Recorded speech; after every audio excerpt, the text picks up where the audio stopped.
And hello, everyone, and welcome back to another episode of the Right Path Podcast, where being an author, an actual author, still matters. Folks, this is the podcast that's for authors, it's about authors, it's done by an author. This is where we share our journeys, we explore our creativity, and most importantly, we examine the why behind it all.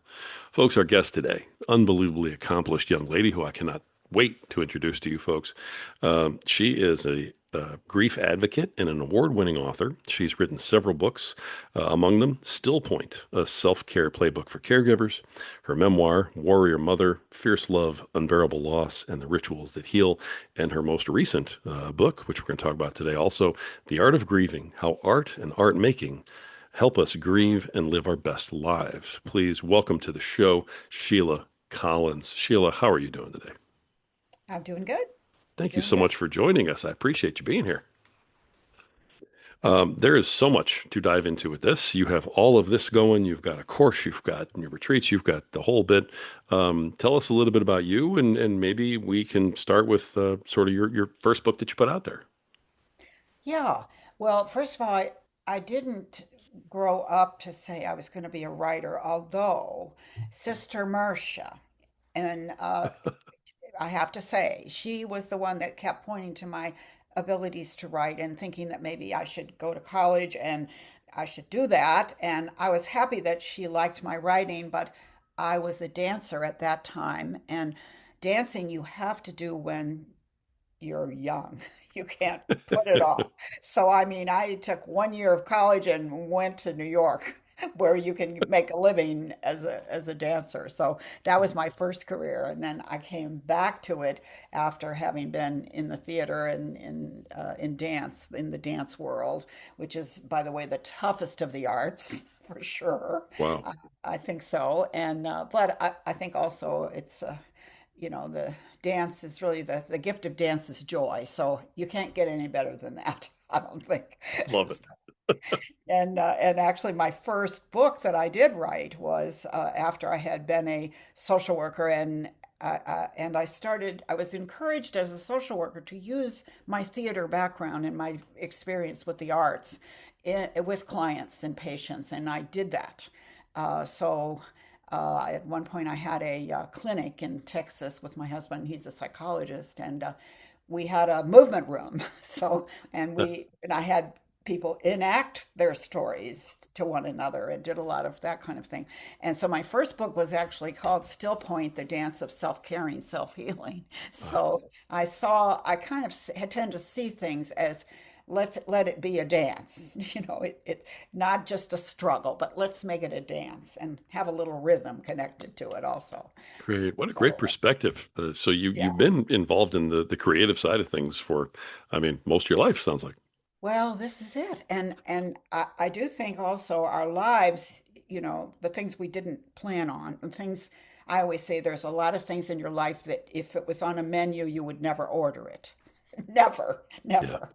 So I had quite a bit of that happen. So what did happen for us is that we had a son who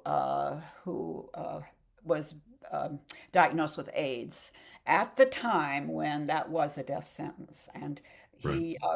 he died I mean, he was on the trial, so there were people that we know at that time who are still here, but the, when you're on a trial, you never know what the medicine is that you're actually getting. Right. So yeah, so that was the first kind of big loss that we had in our family, and then I also had a very good best friend who had cancer, and she invited me when she was not going to be able to make it. She invited me to come and be with her, and that was an odd invitation, for Wow. sure. And she said, "You would really like this, Roy. You do this for me, and then when it's happening to you, I'll be there for you." And I'm thinking, how is that going to work? I don't think so. But it was because going through it with her, then when my son, I mean, I've been there. I mean, I've it Yeah. helps. And especially when nobody ever talks about any of this. So Oh you my can't, goodness. it's hard to pick up any tips from your neighbors. True. Nobody's at that point talking about any of this. Right. So, so then the second loss that we had was our daughter, 5 years Oh, later, who had breast cancer. And we went through all of that. And of course, one out of every woman still has breast cancer. I mean, that's kind of in the United States, but hers was a particularly difficult kind that wasn't able to make it.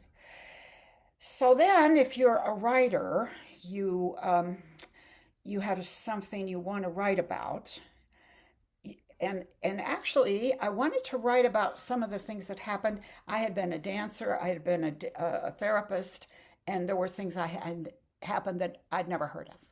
And some of them were really good things, actually. So I wanted to, and so I knew I had to get good enough to write the kind of story I wanted to write. By now, I'm, you know, getting more of a sense of quality. And so, yeah, so what I did then is I started. I got a hold of in fact, when I moved to Pittsburgh, I met a man who was a teacher, and he had a group that he was getting ready to put together. And so he said, I showed him my work that I was doing, and I was using an improvisational system from dance that where you just are improvising little snippets of things, and hmm. it's kind of playfulness. It's kind of a playful attitude. And so he said, "Yeah, just keep doing what you're doing, and keep the play in it." He said, keep the play in it." So then he invited me to be in this group, and I remember he sent all of us to some coffee shop so we could meet each other, the other people. And I I say to him, listen, I mean, these people are way better writers than I am. I mean, some woman already had a book and I don't know, two or three, a real journalist that actually went to school for that, you know. And he said, Sheila, it's like tennis. That's how you get better. You play with people that are better than you. So, so for sure, the the book that I wrote, Warrior Mother, the memoir, Fierce Love, Unbearable Loss, and the Rituals That Heal. I mean, I definitely have to give an incredible shout out to the people who, we write a little something, share it. I don't know, this doesn't make it, I don't get this. I don't know what you're Yeah. talking about, that kind of thing. Having people to respond, I think that's, the big thing Yeah. that I'm helps. so sorry for your losses, honestly. I have to just say that. And no parent should ever have to deal with that. Well, I Uh, know yeah. it would be good. Like I say, if Yeah. we didn't have those things that come along that we would never want to have happen. Right. And yet, the mystery of the whole thing is that some of the most amazing, beautiful things in your life come from that. I mean, Yeah. it's just, it's crazy. It's something that you really recognize. You have to be there well, the therapist will say you have to go through it to get to the other side. And there is another side. You're different, you're changed by whatever it is. And one of the changes is you don't take as much for granted Oh, wow. anymore. Yeah. You don't assume as much. You really appreciate what you have, or when you appreciate the gifts. Yeah. I So, can only so imagine. My goodness. yeah, so I feel like a lot of my writing was really geared to tell some of the good news of the bad news, or the good side of the bad news. I Yeah. mean, and so then, but then it was the response to Warrior Mother that really drove me to do my most recent book, because I really had no idea that people were that afraid of bad news, or difficult things, especially anything to do with death. And I wasn't, I didn't realize that. And but it was very clear, as you're doing something related to your book and you can see the person looking for the exit. Oh, they're saying things like, I'm really sorry to hear that. And they're trying to get out of the room. And Right. so, you know, and so I asked the question, well, why is that? I mean, well, how did we get to this? I mean, everybody at some level knows we're all going to die. That's it. I mean, that is the end of the story, Yeah. uh, at least on this plane. So, that isn't a surprise, is it? I mean, so it's it becomes crazy. So anyway, I had some pretty interesting experiences though with trying to get Warrior Mother book out. So, like I, my book was published by a new publisher called She Writes Press. And now this is after you've been turned down by a lot of other presses that say things to you like grief doesn't sell. Oh, Grief my doesn't goodness. sell. So, and you're thinking, what story do you know of in literature or a television program or that doesn't have some tragedy or Right. really bad thing happens? Otherwise, it's just boring. You're right. You're So, right. Yeah. and if nobody ever has anything to overcome, then they're not having a life. Right. But anyway, so yeah, so but this was a collection, and it was their first year of this. She Writes Press is the name of the press, and oh, that was such a blessing for me. And there were all these other women who had heard the same news. Grief Right. doesn't sell, and most of our stories that we have something to do with things not working out. Maybe Right. they come out good in the end. I don't know, but Yeah. so anyway, I decided to perform the book and using my skills as a performer. And by this time I had an improv troupe. And because I know Oh, that if wow. I tell you a story about my life, you will have one that's connected. If it's true what I'm saying, it will Right. remind you of something. And so what I would do is tell a little snippet of something from the story, from my story, and then I would call on the troupe. And the big thing about this is that we know what the troupe knows the form. So you call the form. Might be a singing form, might be a dancing form, might be a moving or combination, but they know the form and then they do it. And so I was going to be performing in Scotland at the Fringe Festival. Our group was going to the Fringe Festival. And in the Fringe Festival, they also have a section on books. So my publisher says, oh, well, you should do something about the book. And I was thinking, well, they don't know me and they don't know you because you're a brand new publisher. We're both in. So I have to Yeah. figure out a way to make this interesting. And so I said, okay, well, we're going to be improving over there. So I'll just bring my improv people in and we'll just right in the spot there. Because usually an author does some kind of a talk or something, about their book. People ask you questions. So that's what we did. We performed the book in as part of the Fringe Festival, and so it was great. And people that came, and I did this later in Pittsburgh and other places. People that came, they loved it. They were so intrigued. You couldn't get them to go home. I'm just like, all right, we're done now. But because we had brought up something that people don't get to talk about very much. Yeah. And so it's like a relief. Oh yeah, well, I should tell you about my daughter. This kind of thing. Yeah. So that was what started to happen, and that's how I saw that uh, we need. Well, I just wanted to understand how we even got here and how we can do something about this. And I mentioned to you that I consider myself now a grief advocate. Somebody Hmm. said to me, "Well, you're a grief expert." I said, "No, no, nobody's a grief expert. I'm a Right. grief advocate, which means I believe that the ability to grieve and being able to do the grief, what they call grief work, but the process, go through the process, Yeah. is eventually an enriching experience because when you lose something very important in your life, and it doesn't even have to be a person, it can be a career, it can be an injury that means you can't do whatever your sport, well, I mean, it could be anything Sure. that changes your plans, your plans.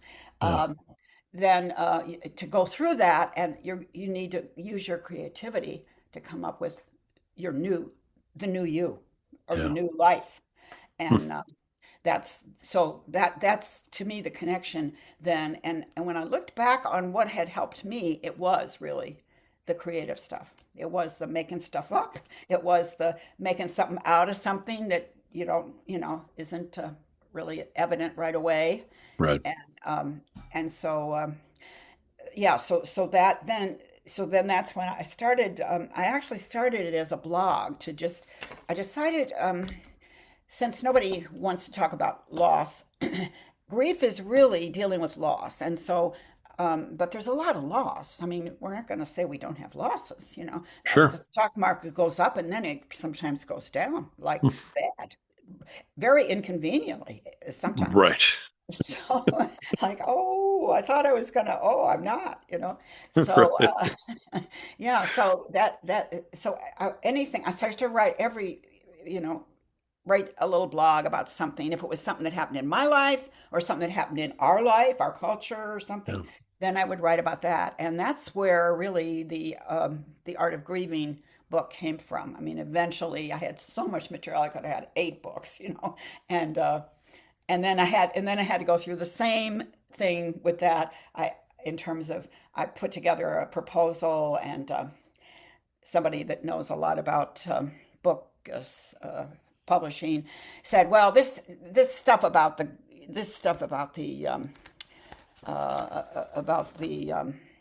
being sheltered, staying at home, having to stay home, and all that stuff. I mean, isolated in pandemic.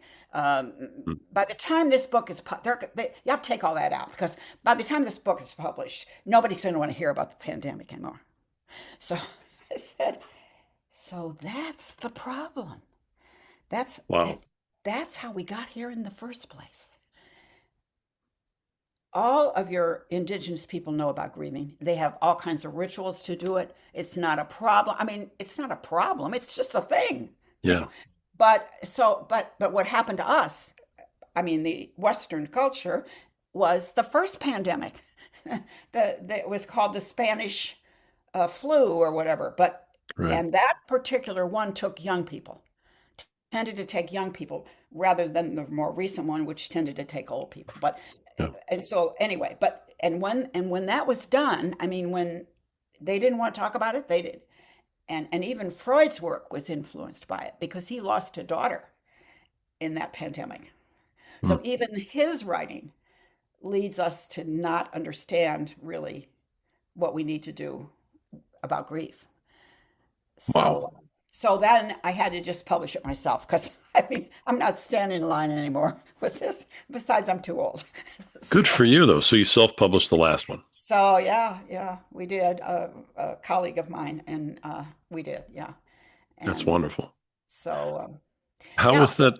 Oh, go ahead. go ahead. I was just going to say, how was that different, self-publishing that one as Oh well, opposed to the my way you did the actual others? my actual original book was self-published through my clinic. I So, see. but Yeah. and much harder to do at that time when it wasn't as set up as it is now. Sure. Yeah. I mean, it's not. It's much easier. That's one of the technologies that has gotten a lot easier, Mhm. for sure, so that people can, and the gatekeepers don't have as much power than they had in those days. To tell you that grief doesn't sell. Doesn't sell. It won't sell. We're not going to invest in it because it's not going to sell. No. Yeah. They're still acting that way. They still have all those same opinions. They've just changed the topics a little bit. Well, probably. So, I'm sure. yeah, Probably. Yes. for Yes. sure. Yes. Absolutely. I want to back up because I don't want to forget this part of it, and this kind of goes with the first book. But the Still Point, self-care playbook for caregivers, you have a course that you do with that too that I want to make sure people know about. So, you mind just telling Yeah. us about that real quick, and then we'll Well, we'll go back to the first book. absolutely, because it really happened when the pandemic happened. So I had been encouraged to redo that book, and I got a younger person to help me with it, and then she got to have a book earlier in her career than I had in mind, so that was good. And she's another dancing social worker, so we did it online. I mean, we worked on it online, and so yeah, so then we were able to bring that book out, and then of course March 2020. You may remember where you were, but where I was is in my room. And she said to me, "We are not going anywhere. And you are especially are not going anywhere because of my age at that point, you know." So she said, "We're going to have to put it online." So I said, "Well, I don't think what we do is going to work online." I was pretty sure of it. And I am so glad, Roy, that I was wrong Yeah. because There we you put go. it online. We got a lot of social workers, we got a lot of caregivers, people taking care of seniors, people taking care of younger kids, sometimes doing both, the old sandwich generation, you know. And so we put it on, and that is now 6 years. And we've been uh, with only a couple of weeks off for a vacation at some point during the year, we do this. And the part I love to tell is we both said, well, people are going to need this. You know, we're social workers. They're going to need it. And when I tell you, there's no day that I couldn't say to you, boy, did I need that. Oh, Did I need that? So, right. so the gift of it is just I can't even describe it. It's just so wonderful. And so by now, of course, we've gone through with some of these people, and we get new people all the time because we put it on a platform called Reimagine, and Let's Reimagine is the name of the platform. And this these were some young people that were wanting to reimagine life and loss and mortality, and they were in the place where I was about what are we avoiding here? Why Hmm. can't we just talk about this and understand it and understand this is the human condition? And so they had these big, they had 30,000 people in San Francisco for a big conference, and then they did one in New York, big conference. They were about to do one in Dallas, I think, March 2020. Same Oh, deal. goodness. Right. We're not getting together 30,000 people anywhere. Right. No, we're not. So, but the smart thing they did is they took their money, and it's a nonprofit, so they didn't have a lot of money, but the money they had, and they built the platform so that people could do presentations online. And so that's when we started doing our class online. And that's when I started realizing that I can create very similarly what I can create in person, I can create online in terms of the connection people can have. Yeah. And there's also even some advantages I think for people because we're asking people sometimes to risk a little bit doing something different than you normally do. Okay. Uh, but they're in their own environment, right? So and they can turn their camera off or go off screen. I mean, they have a lot more control over their experience than they do if they're in the room, you know? Right. So even though I think everybody really likes being in the room, it's really great to be in the room together for real, what we call in real. Uh, but the fact that, and you know this from the work you're doing, I mean, you really can connect with people and you really can um, have this human experience through these little windows. You know? Yeah, I think especially that's one thing that came from the pandemic that was a good thing was It that we was. all created these new avenues that now Hmm. still work. So, for Hmm. sure, for sure, Hmm. for sure. Hmm. The I appreciate you telling everybody about that. The um, with all these different books, every author has a process, of course, and we kind of get into that and what is it like? Some people are, oh, I'm going to write for an hour a day. And some people say, hey, when I get motivated, I take notes and then I collect the notes. And there's all sorts of different processes in how you write. I'm Hmm. curious, what is your process in terms of how you write? And also, because these books are so incredibly personal to you, Hmm. Hmm. how maybe that impacts, the process itself also. Well, I believe that people write, um, let me, how to say this. So the expressive arts, and I would, and certainly writing, like journaling, for instance, is something that people do start sometimes as a kid, just writing stuff down and Yeah. then looking at it, and reading it back to yourself. Uh, Part of it is you learn about yourself. If nobody, you don't even need anybody else. Mm. I mean, and and well, some people are more oral. So, like my friend Rose, she would say, "Well, I don't know what I think until I hear myself say it out loud." Right? Love that. Yeah. That's an oral person, you know. Right. And so I would say that I am one of those people, but I'm also a person who can write stuff and then go, "Oh, yeah. Well, there, yeah." Or what you're writing changes into something you hadn't intended it to. So what I do in my teaching, I explain to people that there's a part of us that's smarter than we are.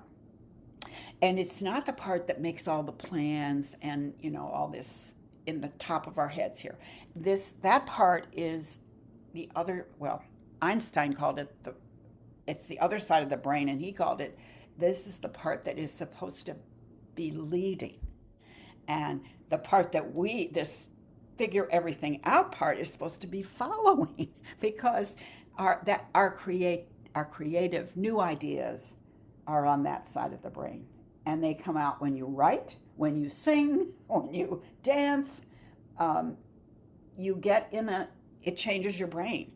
And by the way, I have to mention this book, which I don't get any money from this, but I have to tell you about it because it came out about a month before mine. And it's called Your Brain on Art. And so I saw this and I thought, oh, I fooled around too long and somebody's now brought up my book. I bet you.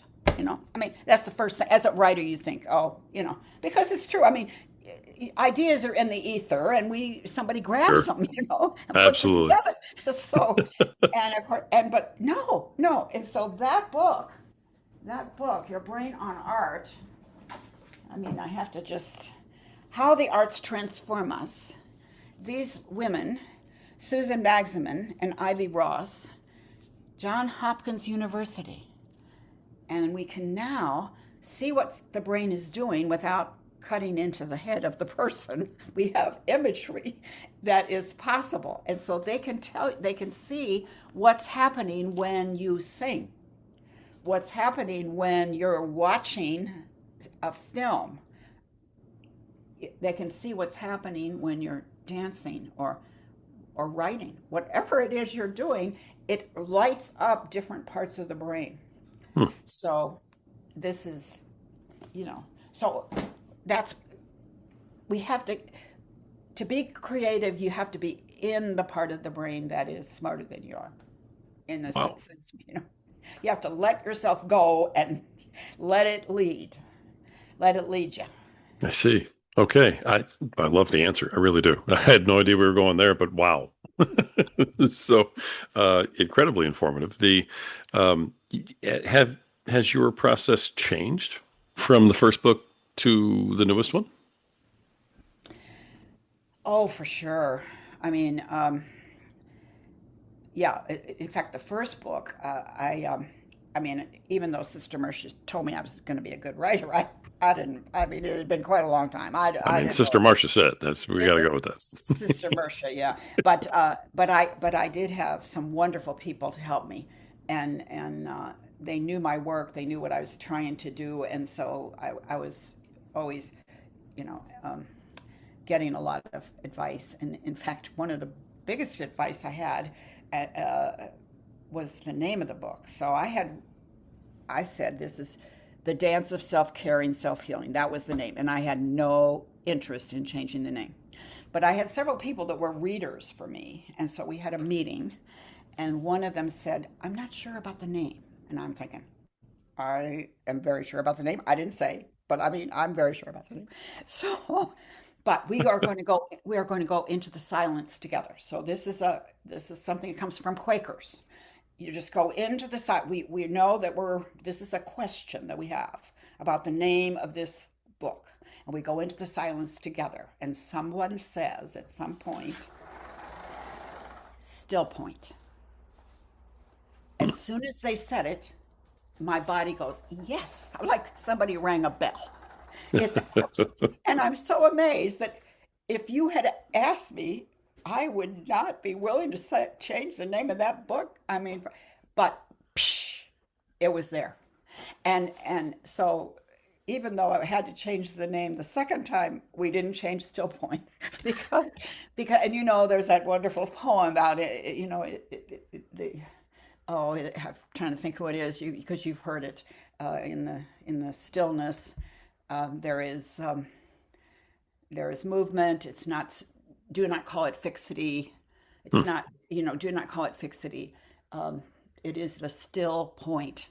It and there is and it is Okay. that is the dance. It is the dance, and there is no um, there is nothing but the still point. So again, you could say it's the creative center. It's the connection to your ancestor. I mean, you could think about it in many different ways, but there is something that we all share. And often when we're in a certain community of creative people, which is the best, by the way, the best. So that people can somebody comes up with an idea and somebody else and none of that would happen if we were by ourselves. It just wouldn't happen. Right. So that's the Wow. other, so the work that I do, the system that I use is called interplay, and it's based in dance, but it uses music and story and stillness stillness, going into stillness or silence, Hmm. and just seeing what emerges in the ether of the community. Yeah.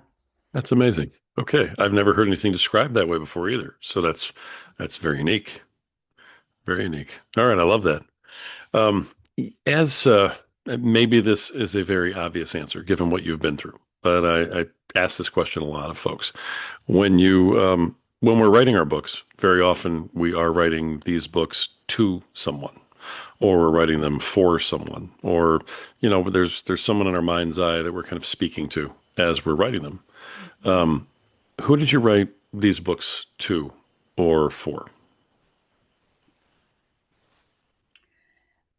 Well, I guess speaking to or for, um, I guess here's the way I would answer that. So I come into mental health from the theater, as a dancer and um, and a creative person, and I'm working with people who are struggling with their own depression or handling of things, and so I was encouraged by my teachers to use what I knew in theater and to bring that into mental health, into my mental health work, into my work as a therapist. And so I did. And I really, now I've come to believe that actually that's the indigenous way. You know, I mean, if you go to indigenous cultures, how they would do. So they would sit around a fire, maybe, and they would tell stories. That's an art. And always they'd have some people who are terrific at it. And people would say, "Hey, Rory, tell that again." We want to hear that one again, Yeah. and they would dance. And they would sing, well, one of the ways I'd love to hear it. These are the people who will sing your name in case you've forgotten it. They will sing your name.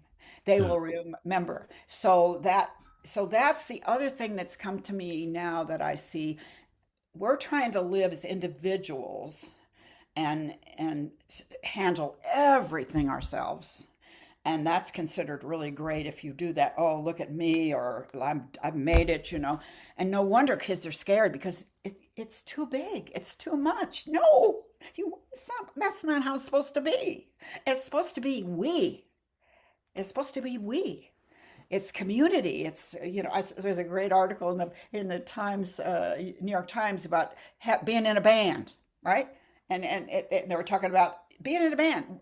You can't sing, you can't dance, never mind. It doesn't matter, I mean, because it's not really about being incredibly skilled. It's, I mean, music. We are vibratory beings. And when somebody's beating some kind of a rhythm, there's something about that that feels great. I mean, life is awful in some ways, or really scary. And so, hey, we're all on the same beat. This is great. So yeah, so I think we've been asking ourselves to do something that is not the right thing to ask. Hmm. And what we're seeing now with the kids who were in their rooms at the Right. time when they should have been or could have been out with one another. And we are seeing that they don't have certain social skills. They have anxiety. Yes, yes, that's right. That's what comes from the burden of having to do it all yourself. You Yeah. know? Wow. That- yeah. Amazing. All right. I love your perspective on all of it. I really do. So, It's so you amazing. asked me, who did I do it for? I did it Yeah. for, I wanted people to have the information that I had and that was helpful to me and what I see works. And as I keep following that, I'm learning, of course, all the time. Like I said, people need this class that I'm doing, but they don't need it.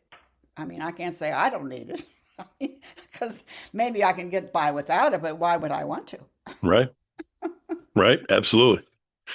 One of the things that people try to do, I think we have an old school idea of let's go to the publishing back, for a minute. If we can get a publisher, Yep. maybe they help us advertise, or maybe they help us get the book out, Oh, right? oh. And we still, even with some publishers now, you have to do all your own marketing. Oh yeah. Oh So no. No, yeah, not with some. All. All. All. there you go. So No. how do you handle that? What works for you? What doesn't work for you? How do you get the word out for all these wonderful books to let people know they're there? Well, that was what I was going to say. The most difficult thing about, and I've even said to young people, maybe you don't want a book, maybe you want a booklet. You know, I mean, well, I mean, why do you have to have 300 pages, right? Maybe not. So maybe it's too big of a thing to do, and maybe people, and besides, people's attention spans are getting shorter and shorter. So when they True. see the side of the book, they're like, I don't know, I don't want to read that many words. Right. So there's a lot of change that's happened in the culture, even since I've been doing this, and and even the ways in which, I mean, I can't even tell you how many courses and things I've done to try to get my book out and get it to the people that I think would be helpful, that it would be helpful to, and then there's something new that they're doing now that my husband said, oh, it's just a scam. I don't know if it's a scam, but um, somebody will send me a wonderful, probably AI generated description of my book and how Uh-huh. wonderful it is and how I should get it out, and they can help me do that. And so, you know, and I don't know if I should try. Who are these people? I don't know. I mean, who are Sounds a they? little like a scam. Well, it could be a scam, but Right. I could also see, somebody was saying they were putting together what did they call it? A guide to grief books or something. I So, see.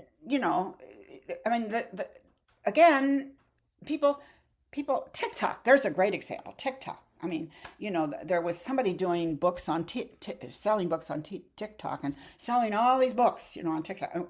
And so is that my audience? Probably not, but I don't know. There's some old people that are doing teaching exercise programs on TikTok. Sure. I Yeah. mean, I'm telling you, it's hard to know. It's hard to know. And so I Right. guess what I've finally decided is there is a way when you can get in this place of trusting that you're putting the energy out, and there's people that, it could be that there are people that want that need that. And just recently I was on, this is another thing that's great about, this platforms like you have.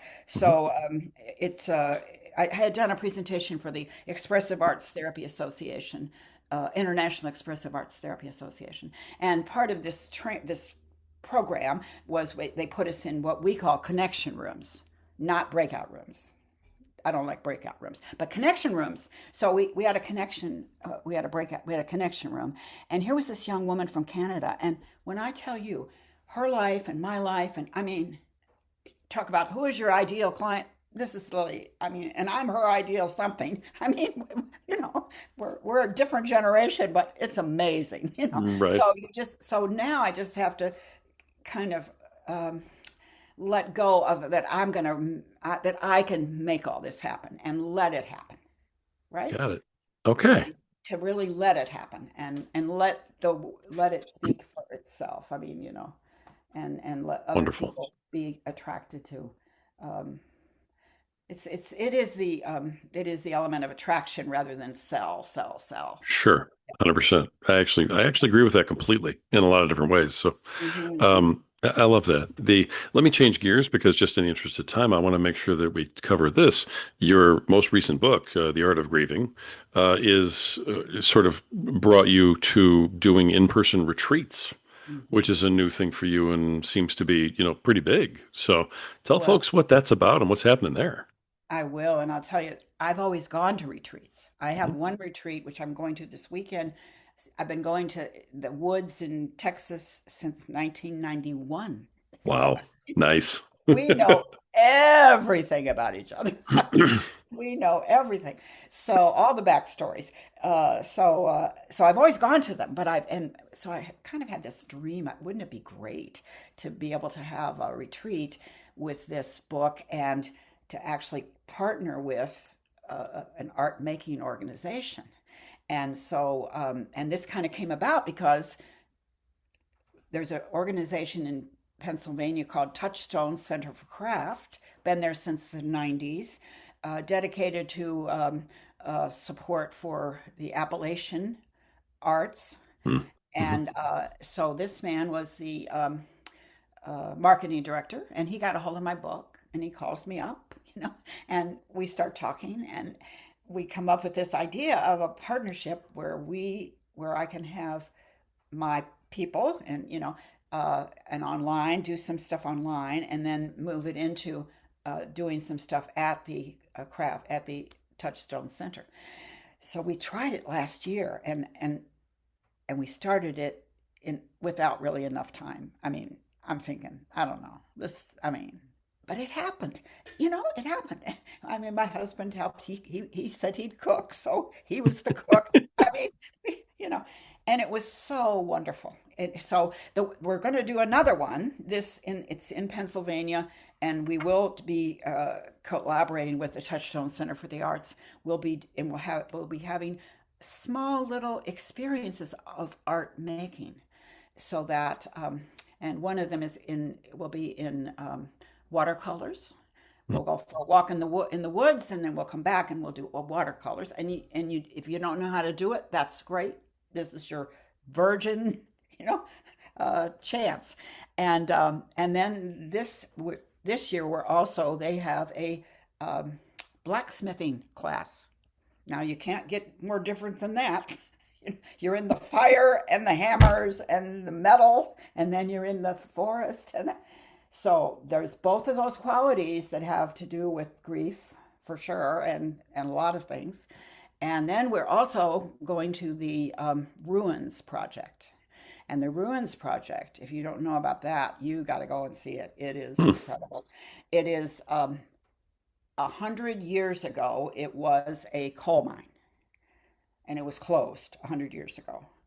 And what was left standing, there was above ground were these rebarb cement walls.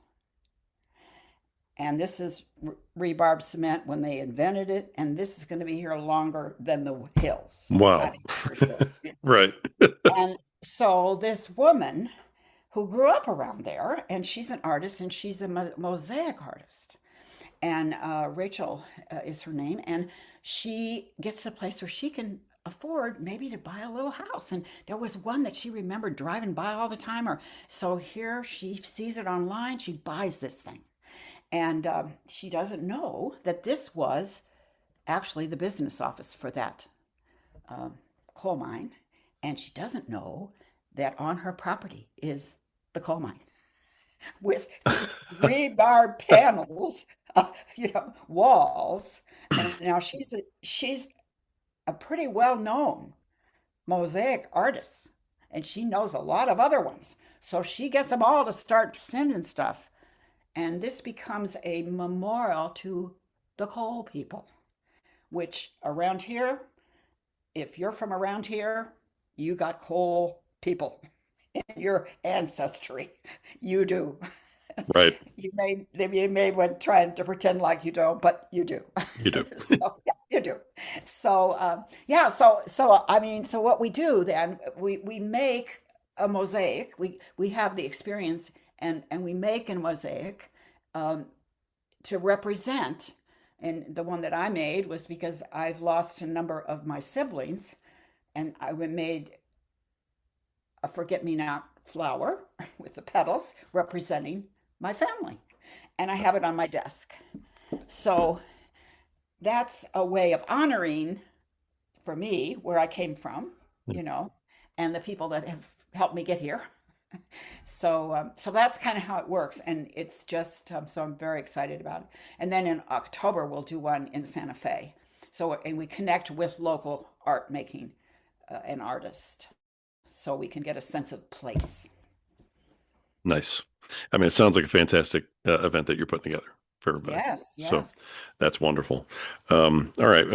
As we kind of bring this down to a close, and I'm glad that we kind of covered a lot of these things, and you've shared so much. I really do appreciate it. I know our listeners do too. Before I get to my last question, I do want to make sure that we get some contact info out for you because you've got books, you've got a course, you've got, Oh, the retreat. So how do people find out more about well, this and the, contact Sheila Collins? the easiest way, you just have to know how to spell my name, Okay. because my website is Sheila Collins, Sheila K Collins at Yahoo. Wait a minute, that's my email address. Sheila K Collins is .com is my website, and so it's SheilakKollins. And I have a lot of videos on there, and I have a lot of information about the retreats and the books, and had a really wonderful creative website person who helped me put all that together. So that's probably the best way. But you could also just send me Sheila K. Collins at Gmail and let me know what you want to know about or what you want to be connected to. Awesome. All right. So it's Gmail, not Yahoo. Yeah, it's Gmail with a Okay. K. Sheila K. Collins at Gmail. Gotcha. We'll make sure that stuff's in the show notes for you too, so everybody can Yeah, find you. But great. Yeah. all right. The final question that I usually do ask folks, you are a published author over and over. You've been through the publishing gamut. You've learned a ton. So we have a lot of folks who listen to this who are sort of aspiring authors and they'd love to Mhm. be published. We have a lot of folks who are authors and are published, but man, they'd love to try it a different way. So, what is your best piece of advice for other authors or aspiring authors who are not as accomplished as you are in this whole, course of business yet? Well, I you've probably heard this expression, it takes a village Mm, to raise a child. yeah. It takes maybe a village or two to write a book and get it out. I mean, it's All right. not something you do by yourself. So, but that doesn't mean, there's lot of different ways. And so there are people that will help you self-publish, what's called self-publish, but even then, I mean, you're still, and just like you need an editor. I mean, every author knows you got to have somebody look this over. Another pair of eyes, maybe two pairs of eyes or three pairs. So, and you want to get reactions from people. So that's one of the things the younger people are doing really well is they'll send out some little section of a book of that they're writing, and then have people, respond to it. And that's what the writers group did for me. So you're getting, because you want to reach people and you want it to land in a good way, but we don't always, it's tricky in speaking, and it's certainly tricky in writing. Yeah. So that to have people that are willing to look at your work and willing to respond to you, that's really, how that's gold. Wonderful. Absolutely wonderful. All right. I knew you would wrap that up just perfectly with a nice little bow. So we have grief advocate and award-winning author Sheila K. Collins is with us today. Sheila, thank you so much for being here, for sharing your story. and just letting everybody in, to kind of to see what life really is like, and to just encourage everybody the way you have. Your attitude's amazing, and I love what you're doing right now. Well, So thank you, and thanks for being here. a great opportunity. Thank you, Roy. Very much appreciate it. Thank you so much. All right, folks, that's been another just amazing episode of the Right Path podcast, where the truth still matters and words still have power. Folks, this is the place for authors who know that every page is a step forward towards finding your right path. Until next time.